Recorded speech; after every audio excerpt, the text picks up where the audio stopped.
বেইলিয়ান লাভ এটা শুধুই একটি উপন্যাস নয়, এটি হাজার মানুষের ভালোবাসার, অনুভূতির এবং একটি স্বপ্নের গল্প।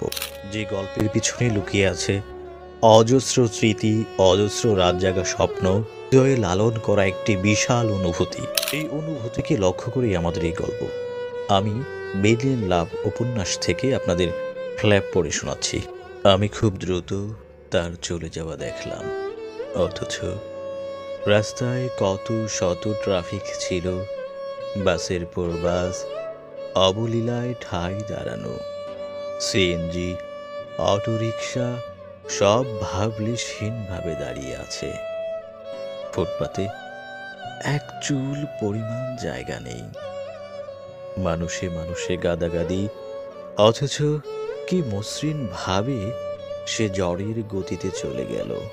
আমি শুধু তার চলে যাওয়া পদরেখা দেখলাম, দূর, অতি দূর। কি আলতো তার চলন, একটি সাদা অ্যাপ্রন, একটি শত বছরের স্বপ্ন, শিশির ভেজা স্বচ্ছ আয়নার মতো, পিছনে ক্ষত বিক্ষত, যার মাঝে লুকিয়ে আছে সহস্র তন্দ্রা হারানো নিশি, সহস্র ব্যর্থতা, বন্ধুত্ব বিসর্জন, শ্রমের অমূল্য, মানসিক বিনাশ, ঝরে পড়া মৃত বিটপি, তারপর তারপর বারবার বেঁচে ফেরা। এবার এক প্রফুল্ল অ্যাপ্রন পরিহিত আত্মাকে শুধালাম, কেমন আছো নক্ষত্র? সে আমার দিকে অপলক ক্ষীণ দৃষ্টিতে তাকালো। আমি স্বজন হারানো বেদনা খুঁজে পেলাম, যার কোনো ব্যাখ্যা নেই, যেমন কোনো ব্যাখ্যা নেই নিজে থেকে হারিয়ে যাওয়া জীবিত মানুষের। তার চোখ শুধু একটা কথাই বলল, আমার আমার কেবল মানুষ হারায়।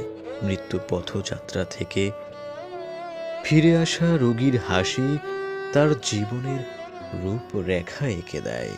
শুরু হয় নতুন ভোর, নতুন গন্ধ নিয়ে। কে জানে কে কোথায় কাকে হারাবে? হারানো মানুষ কি খুঁজে পাওয়া যায়? একটি অসংজ্ঞায়িত মনের জিজ্ঞাসা।